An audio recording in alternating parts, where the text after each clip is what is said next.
चलिए अब बिहार चलते हैं। बिहार की राजनीति पर केंद्रित एक वेब सीरीज आई थी, नाम था महारानी, जिसमें एक डायलॉग काफी चर्चा में आया था जो आज बिहार के राजनीतिक माहौल पर एकदम फिट बैठता है। डायलॉग ये था कि बिहार की एक खासियत है, जब जब आपको लगेगा कि आप बिहार की राजनीति को समझ गए हैं, बिहार आपको झटका देता है। यही आज बिहार में हुआ, जहां बिहार के विधायक पद से सीधे बीजेपी के अध्यक्ष पद तक पहुंचे नितिन नवीन की खाली हुई सीट पर उपचुनाव में प्रशांत किशोर ने 19,000 से ज्यादा वोटों से जीत हासिल कर ली है। बीजेपी के सामने अब तक जहां मुख्य विपक्षी पार्टी आरजेडी रही, वहां बांकीपुर में तेजस्वी यादव की पार्टी की जमानत तक जब्त हो गई। सच है कि बिहार ने चौंकाया है। लड्डू तो बीजेपी वाले बताते हैं कि 200 किलो बनवाया, बना के तैयार कर दिया। 200 किलो लड्डू बनाया जा रहा।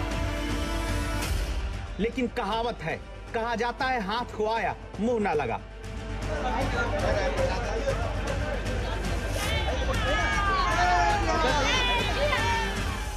यही तो साल की शुरुआत में सबको चौंकाकर बीजेपी अध्यक्ष बनकर लड्डू चखने वाले नितिन नवीन के राज्यसभा में जाने के बाद खाली हुई विधानसभा सीट बांकीपुर पर हुआ, जहां मुख्यमंत्री के साथ रोड शो करते बीजेपी अध्यक्ष दावा करते रहे, जनता की लहर साथ है।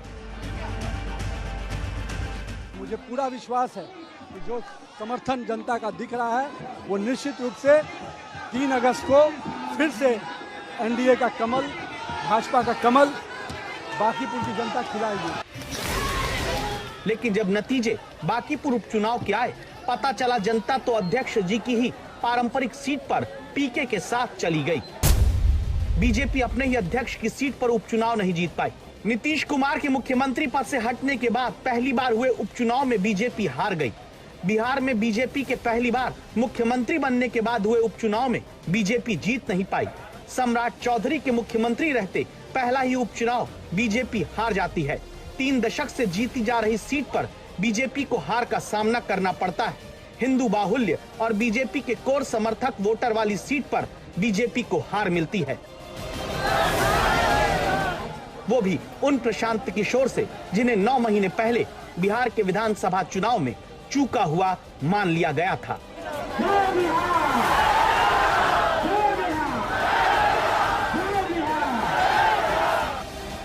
प्रशांत किशोर की जीत बड़ी या बीजेपी अध्यक्ष की छोड़ी हुई सीट पर बीजेपी की हार बड़ी? इन 2 सवालों के कुछ जवाब हैं जो कहते हैं कि बीजेपी की सबसे बड़ी ताकत सवर्ण वोटर छिटक गया है। सवर्ण वोटर विकल्प बेहतर मिले तो साथ बीजेपी का छोड़ सकता है, और सेफ सीट का मतलब अब कुछ नहीं, क्योंकि 1995 से जहां बीजेपी लगातार जिस इलाके में जीतती आई, वहां भगवा रंग की जगह पीके का पीला रंग चढ़ जाना कोई छोटी सियासी खबर नहीं। पटना के जिस बांकीपुर में बीजेपी को कभी भी कुल वोटों का 59% से कम वोट नहीं मिला, जिस बांकीपुर में 9 महीने पहले विधानसभा चुनाव में नितिन नवीन की उम्मीदवारी पर बीजेपी को 63% वोट मिलता है, वहां अब की बार बीजेपी प्रत्याशी केवल 34.50% वोट पाते हैं। आरजेडी प्रत्याशी की जमानत जब्त हो जाती है और प्रशांत किशोर 49.19% वोट लेकर जीतते हैं। जिस बांकीपुर में 9 महीने पहले बीजेपी ने 51,936 वोट के अंतर से जीत हासिल की थी, वहां अब की बार बीजेपी प्रत्याशी नीरज कुमार को केवल 44,250 वोट मिल पाता है, और बीजेपी को प्रशांत किशोर ने अपने पहले ही चुनाव में 63,203 वोट हासिल करके 18,953 वोट के अंतर से हरा दिया। जीत मिलते ही प्रशांत किशोर ने भले एक सीट जीती, भले वो अपनी पार्टी के इकलौते विजयी उम्मीदवार विधानसभा में बने हो, लेकिन एक उपचुनाव की चाल से वो सीधे मुख्यमंत्री सम्राट चौधरी को शह और मात दे देना चाहते हैं। रेफरेंडम है ये सम्राट चौधरी पे? बिल्कुल, वो तो है। और कह रहे थे जनमत संग्रह है ये। बिल्कुल, सम्राट चौधरी के नेतृत्व को बिहार की जनता स्वीकार नहीं करती है, ये तो बिल्कुल स्पष्ट है। और नितिन नवीन के सीट पे इतनी बड़ी जीत, किला ध्वस्त किया है बीजेपी का आपने। किला किसी का नहीं होता है। 30 साल का किला 30 दिन भी नहीं लगा, और उसकी एक बड़ी वजह यह है कि भाजपा ने चुनाव जीतने के बाद यहाँ पर एक अपराधी प्रवृत्ति के आदमी को, एक गलत चाल चरित्र के चेहरा वाले व्यक्ति को बिहार का नेतृत्व दिया है, जो बिहार के लोगों को स्वीकार्य नहीं है। 15 अप्रैल को सम्राट चौधरी के मुख्यमंत्री बनने के बाद 111 दिन के भीतर पहली चुनावी परीक्षा में वो पास नहीं हो पाए, जहां प्रशांत किशोर लगातार सीधे एक वोट एक सीट से सम्राट चौधरी पर निशाना प्रचार के दौरान साधे रहे। आपका एक वोट विधायक नहीं चुनेगा, बिहार में मुख्यमंत्री बदल देगा। अगर आप सम्राट चौधरी को हटाना चाहते हैं तो अभी आपके पास रास्ता है। एक बार संकल्प लीजिए, भाजपा को बांकीपुर में हराइए, लिख के ले लीजिए, सम्राट चौधरी का कुर्सी हिलने लगेगा, सम्राट चौधरी को हटाने का रास्ता खुल जाएगा। इसके बाद जैसे ही बांकीपुर में जीत का डंका प्रशांत किशोर बजाते हैं, वो इस बात को दोहराते हैं कि बांकीपुर में बीजेपी की हार का मतलब मुख्यमंत्री की हार है। पहला काम बस यही है कि बांकीपुर की जनता ने जो आशीर्वाद दिया है, अपनी ओर से जो हो सकेगा बांकीपुर में सुधार का प्रयास करेंगे। अगले 2-3 महीने में आपको वो चीज़ दिखेंगी भी। मैं कोई बहुत बड़ी बात बोलना नहीं चाहता हूँ। मेरे विधायक बनने से बांकीपुर बेंगलोर नहीं बनेगा, लेकिन यहाँ पर आपको कुछ सुधार होता अगले 2-3 महीने में दिखेगा। बड़ी बात यह है कि ये चुनाव बांकीपुर के नाली गली पर नहीं लड़ा गया है, ये चुनाव लड़ा गया है कि बिहार का नेतृत्व किसके हाथ में होना चाहिए। और बांकीपुर की जनता ने ये संदेश दिया है भाजपा के नेतृत्व को कि भाई आप अच्छे आदमी को बिहार का मुख्यमंत्री बनाइए। सम्राट चौधरी की जगह किसी कुशवाहा को बनाना है, बनाइए, कोई दिक्कत नहीं है, कुशवाहा को ही बनाइए, लेकिन कुशवाहा समाज के ही किसी अच्छे आदमी को बनाइए। प्रशांत किशोर की जीत हुई। सम्राट चौधरी ने अब सोशल मीडिया पर लिखा है, लोकतंत्र के महापर्व में बांकीपुर विधानसभा उपचुनाव में जनता ने जनसुराज को चुना है। मैं जनता के इस निर्णय का सम्मान करते हुए प्रशांत किशोर को उनकी जीत पर हार्दिक बधाई देता हूं।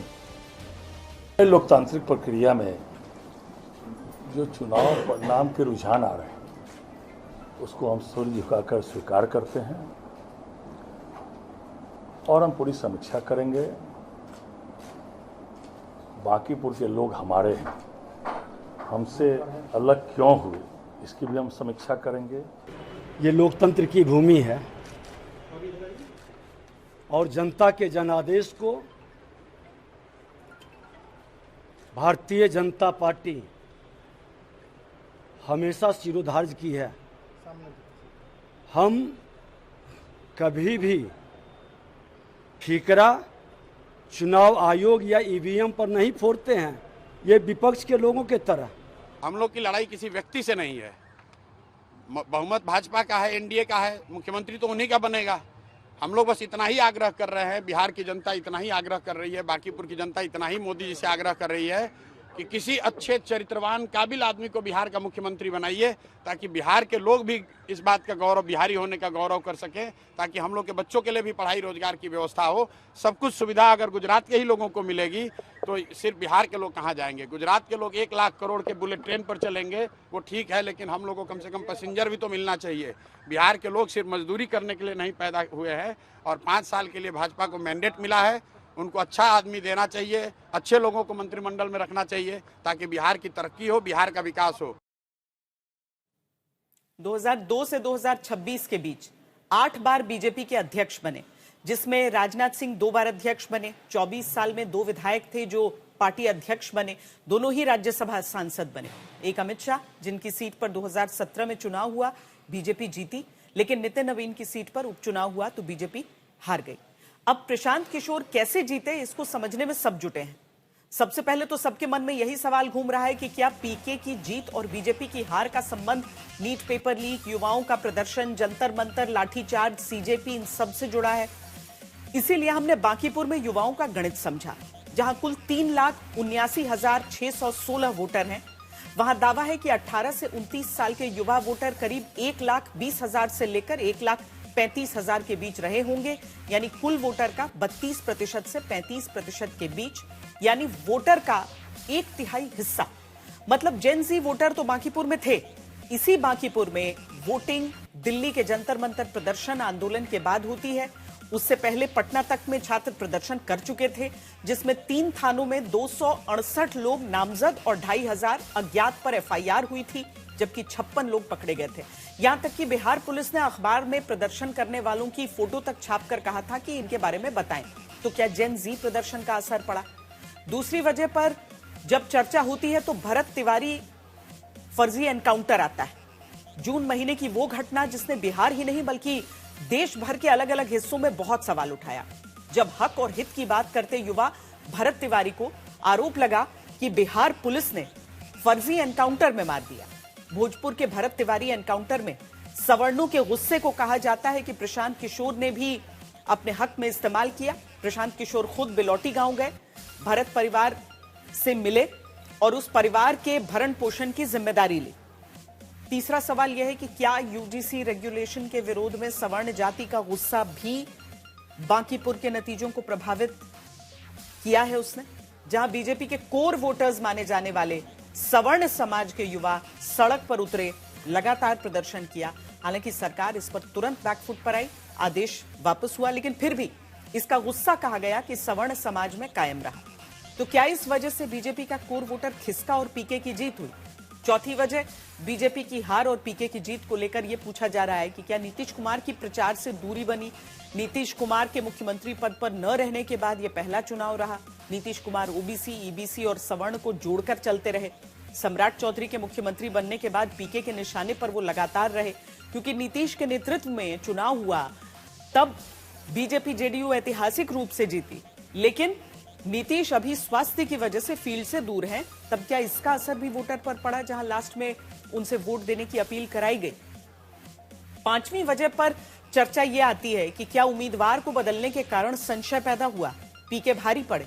जहां पहले अभिषेक मण्टी को मौका दिया गया, लेकिन फिर दावा है कि उनके परिवार के चारा घोटाले के आरोप से जुड़े होने की वजह से अभिषेक को हटाकर नीरज कुमार को बीजेपी ने उम्मीदवार बनाया।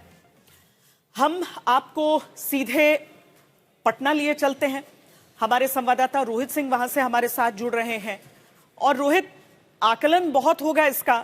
हालांकि प्रशांत किशोर को हम देखें तो केवल बांकीपुर सीट नहीं, हमें यह देखना होगा कि विधानसभा चुनाव थे, उससे पहले उनकी वो पूरी लंबी पदयात्रा, उस समय उनका ये निर्णय लेना कि मैं नहीं कंटेस्ट करूंगा चुनाव, और उसके बाद ऐसा लगा कि उनकी पार्टी का ग्राफ नीचे चला जाता रहा। लेकिन आज एक ऐसी जीत जिसमें शुरुआत से वो लीड किए, जिसका सीधा मतलब हर एक बूथ पर पीके को पसंद करने वाला ज्यादा बड़ी संख्या में रहा। क्या ये बिहार की बदली हुई सियासत का संकेत है या केवल एक सीट की जीत?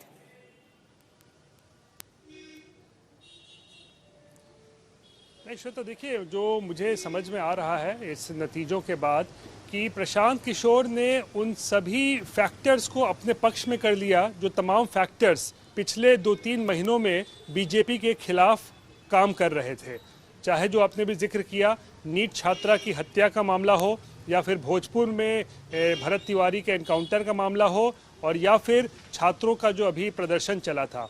और ये छात्रों का प्रदर्शन कब हुआ है? वोटिंग से ठीक एक सप्ताह पहले, यानी 22 जुलाई और 25 जुलाई को इतना बड़ा आंदोलन हुआ। और किस तरीके से यहाँ पर दिल्ली के बाद सब घटना घटी सबने देखा है। और वोटिंग फिर 30 जुलाई को होती है, तो जाहिर सी बात है बहुत सारे फैक्टर जिसको लेकर जो लोकल मतदाता वहाँ के बीजेपी से नाराज़ होंगे, उस पर जो है कहीं ना कहीं उसका फ़ायदा प्रशांत किशोर को मिला है। क्योंकि देखिए, प्रशांत किशोर का अपना कोई वोट बैंक बांकीपुर में नहीं है। वहाँ पर हमेशा से बीजेपी का परंपरागत वोट रहा है या फिर महागठबंधन का वोट बैंक रहा है। प्रशांत किशोर कभी बांकीपुर में न चुनाव उन्होंने लड़ा, न उनका ऑर्गेनाइजेशन है, कुछ नहीं है। तो उन्होंने उस सेंटीमेंट पर जो है उन्होंने जो कहें तो उस फसल बोई है या फसल काटना शुरू किया है, क्योंकि वो सेंटीमेंट जो एक बीजेपी के खिलाफ जो वहाँ पे बन रहा था 2-3 महीनों में, उसका उन्होंने फ़ायदा उठाया है जो चुनावी नतीजों के रूप में दिख रहा है। तो मुझे लगता है यही दरअसल मुख्य कारण है। और बाकी जो कारण आपने गिनाए, नया चेहरा, एक कमज़ोर चेहरा प्रशांत किशोर के मुकाबले नीरज सिन्हा, वो भी एक बड़ा फैक्टर जो है, क्योंकि चेहरा जब मजबूत नहीं होगा तो लोगों को भी लगा कि भाई कैंडिडेट कमज़ोर है। फिर वो कुत्ता बिल्ली वाला जो बयान था उसका भी जिक्र करने लगे कि भाई कोई कुत्ता बिल्ली भी मतलब negative politics versus positive politics, बहुत सारी चीजें रही। लेकिन जो नतीजा निकला, ये इसका आकलन बीजेपी को भी करना होगा और आरजेडी को भी शायद। बहुत शुक्रिया रोहित इस पूरी जानकारी के लिए, क्योंकि एक सीट की जीत भले ये हो, लेकिन एक तरीके से कहा जाए तो ये बिहार में विपक्ष के लिए भी एक बहुत बड़ा वेकअप कॉल है। नवंबर 2025 को बिहार चुनाव के नतीजे आए थे। प्रशांत किशोर की जनसुराज पार्टी ने 238 सीटों पर उम्मीदवार उतारे थे। जीतना दूर 236 सीट पर पीके की पार्टी की जमानत जब्त हो गई थी। उससे पहले खुद 2025 के विधानसभा चुनाव में उम्मीदवार बनकर न उतरने पर भी प्रशांत किशोर पर सबने सवाल उठाया। लेकिन 25 से पहले 4 उपचुनाव और 2025 में 238 यानी कुल 242 सीटों पर चुनाव लड़ने के बाद प्रशांत किशोर की पार्टी का बिहार विधानसभा में खाता पीके ने खुद लड़कर और जीत कर ही खोला। जहां बहुत से लोग कहने लगे थे कि पीके की पॉलिटिक्स बिहार में नहीं चलेगी, वहां बीजेपी अध्यक्ष की सीट पर जीत हासिल करके प्रशांत किशोर ने बिहार की राजनीति में इस बात को तो स्थापित कर दिया कि उनकी सियासत के बस्ते में अभी बहुत और किताबें बाकी हैं। बिहार को जीतने के लिए, बदलने के लिए 3-4 लोग ही तो चाहिए भाई, 3-4 लोग ही चाहिए। पर 150 सीट के लिए एक वेव बस तीन लोग चाहिए। 10 में 3-4 लोग अगर मान गए 40% वोट होता है, त्रिकोणीय लड़ाई में 150 से ज्यादा सीट आ जाएगा। 150 सीट जीतने का सपना पिछले साल चुनाव में देखते प्रशांत किशोर के 238 उम्मीदवारों में 236 की जमानत जब्त हुई थी। 3.5% से भी कम वोट मिला, कोई उम्मीदवार जीता नहीं। 2025 के चुनाव में अपना हर दावा मिट्टी में मिलता देख प्रेस कॉन्फ्रेंस तब करने आए प्रशांत किशोर, जो खुद की पार्टी जनसुराज को बिहार की तीसरी राजनीतिक शक्ति बताते थे। वो अचानक सवालों को सुनकर थोड़ा नाराज हुए थे। मुझे बिहार की समझ कम है या नहीं है, ये कह देने मात्र से अगर आप बहुत खुश हो जा रहे हैं तो आप खुश हो जाइए कि हमको बिहार की समझ नहीं है। जो प्रशांत किशोर 2025 के 238 सीटों पर अपनी पार्टी के नतीजों के बाद चुभते सवालों पर तीखे जवाब देते रहे। आप लोग जो बात कर रहे हैं वो इस अंदाज में बात कर रहे हैं जैसे प्रशांत किशोर ने कोई गुनाह कर दिया, बिहार को सुधारने का प्रयास करके कोई गुनाह कर दिया है और आप लोग आए हैं हमारा यहाँ पर पोस्टमार्टम करने। बिहार में बीजेपी और जेडीयू की ऐतिहासिक जीत नवंबर में होने से पहले जो प्रशांत किशोर नीतीश कुमार की पार्टी की सीट 25 से ज्यादा न आने की भविष्यवाणी करते थे, वो सवाल पर कुछ यूं जवाब देते थे। आपने सवाल किया है, जायज बात है। आपने कहा था कि 25 से ज्यादा आएगा तो आप संन्यास ले लेंगे। तो भैया किस पद पर हैं जिससे मैं इस्तीफा दे दूं?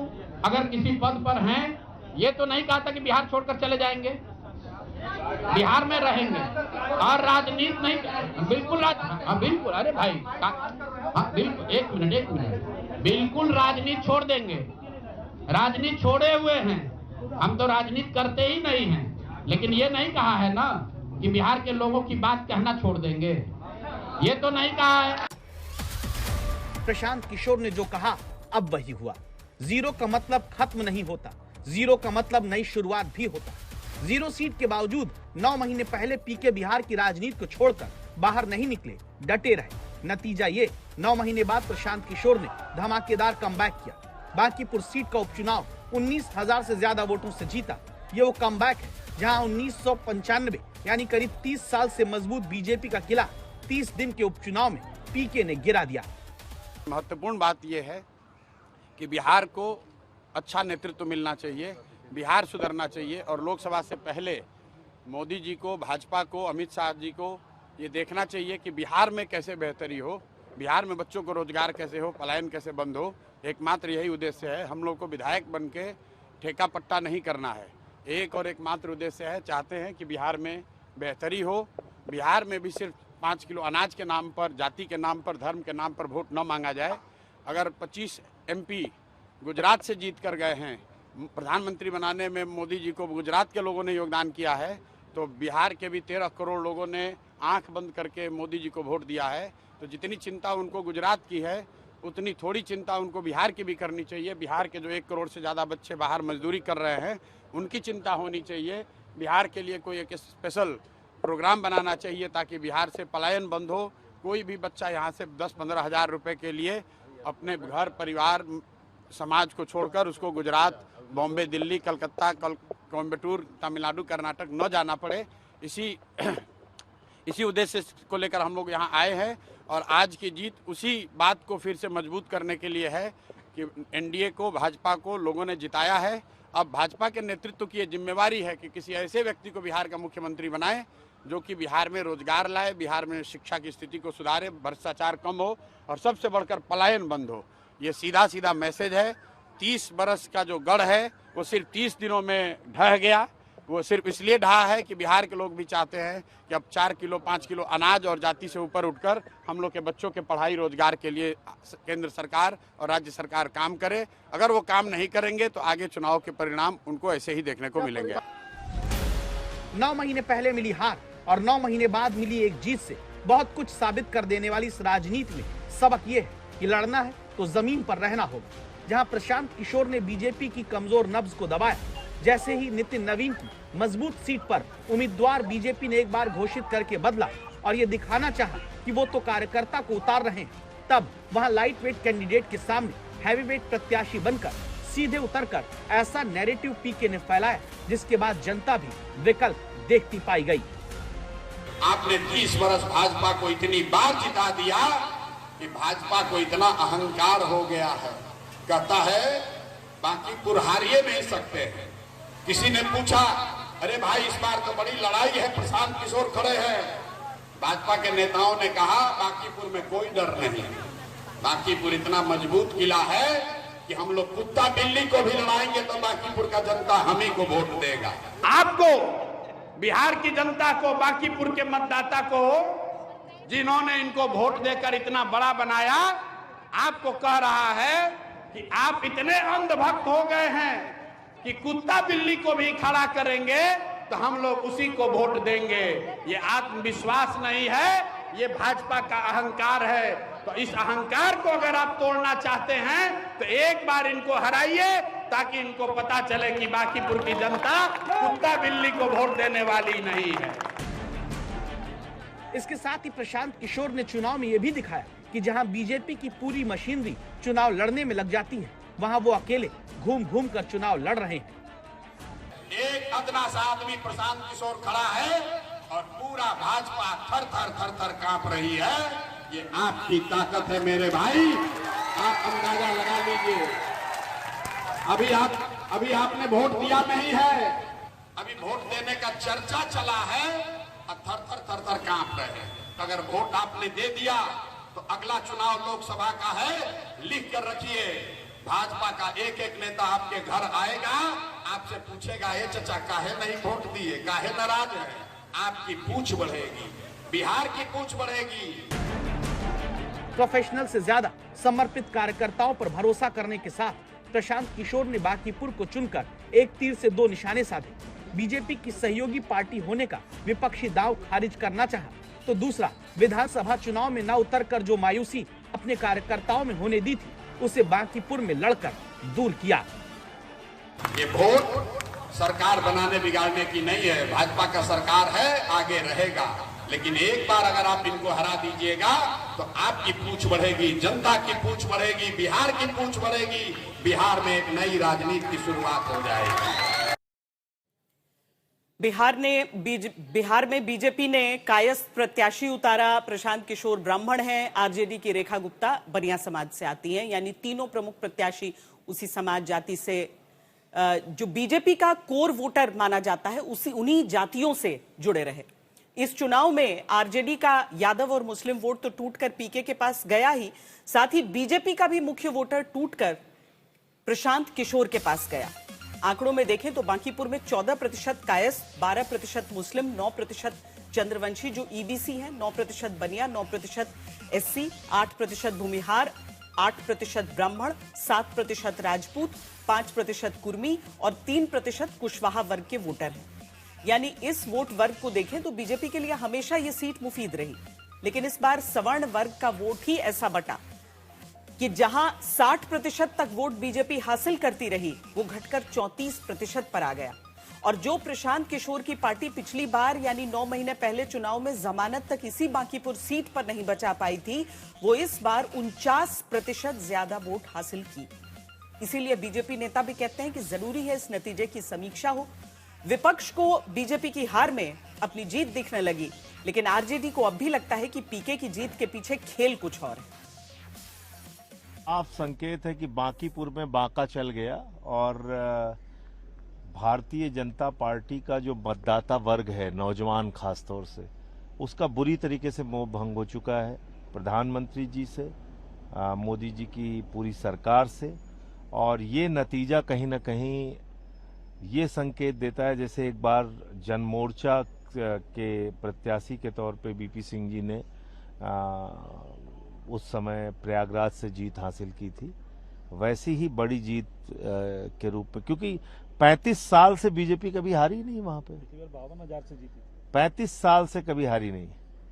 तो जब 415 सीट थी कांग्रेस पार्टी की, उस वक्त BP Singh ji by election जीते थे और उसके बाद पूरे देश में एक मैसेज गया था। तो ये जो खासतौर से बांकीपुर की सीट का जो परिणाम आया है, निश्चित रूप से ये इस बात का संकेत है कि नौजवान का बुरी तरीके से मोह भंग हुआ है और जेन जी ने पहला सबक मोदी जी को बांकीपुर में सिखाया है। कहा जाए तो बीजेपी के कैंडिडेट की हार हुई है, लेकिन भारतीय प्रशांत किशोर जी वहां अगर जीत रहे हैं तो भारतीय जनता पार्टी की ही जीत हुई है। जिस तरह से वहां पे कैंडिडेट्स बदले गए, आखिर क्या कारण रहा वहां पे कैंडिडेट्स बदलने का? कहीं ना कहीं देखिए वो ये एक बीजेपी खुद अकेले मतलब जीत नहीं सकती थी शायद, इसलिए प्रशांत किशोर को उन लोगों ने आगे किया।